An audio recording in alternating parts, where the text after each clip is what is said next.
అదే చూడాలి, అవన్నీ కన్ఫర్మేషన్ రావాలి. కానీ ఆయన లాకప్లో పెట్టి కొడతా ఉంటే ఆనాటి ముఖ్యమంత్రి ఆ ఫోటోలో చూసి, వీడియో చూసి పైశాచిక ఆనందం పొందారంటే ఇంకేమన్నా అధ్యక్షతని, ఏం మనుషులు వీళ్ళు?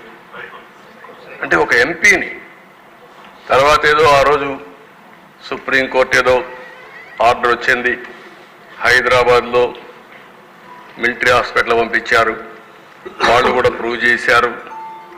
తర్వాత దిశ ఒక ఎంపీ 5 సంవత్సరాలు నియోజకవర్గానికి పోని ఎంపీ ఈ దేశంలో ఎవరన్నా ఉన్నారంటే అది కూడా ఒక రికార్డ్, రఘు రామకృష్ణరాజు.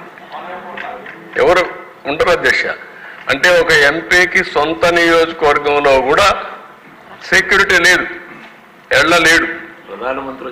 ప్రధానమంత్రి వచ్చాడు అధ్యక్ష.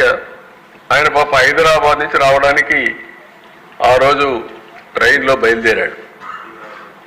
బయలుదేరితే బేగంపేటకు వచ్చిన తర్వాత ఆయనకు మెసేజ్ వచ్చింది, నువ్వు ఈ ట్రైన్లో పోవద్దు, ఈ ట్రైన్లో పోతే నీ భోగి ఏదైతే ఉందో దానికి అగ్గిపెట్టి చంపేస్తారంటే సత్యనపల్లి దగ్గర ప్లేస్ కూడా చెప్పి పలాని ప్లేస్లో రెడీగా ఉన్నారు, ఇది యాక్సిడెంట్ కింద క్రియేట్ చేస్తారు అంటే బేగంపేటలో దిగి వెళ్ళిపోయారంటే అది కూడా ప్రధానమంత్రి ప్రోగ్రామ్ కూడా పోలేకపోయిన పరిస్థితి ఒక ఎంపీకి ఉందంటే ఇంకా లా అండ్ ఆర్డర్ ఎక్కడుంది అధ్యక్ష? నెక్స్ట్ ఇది కొన్ని ఎగ్జాంపుల్స్ అధ్యక్ష. కొమ్మారెడ్డి పట్టాపైన దాడి, ఆ కాళ్లపైన చూడనట్టు కొట్టారు.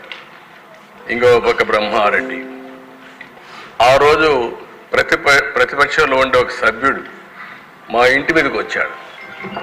ఎక్స్ప్లెనేషన్ ఏంటి అధ్యక్ష?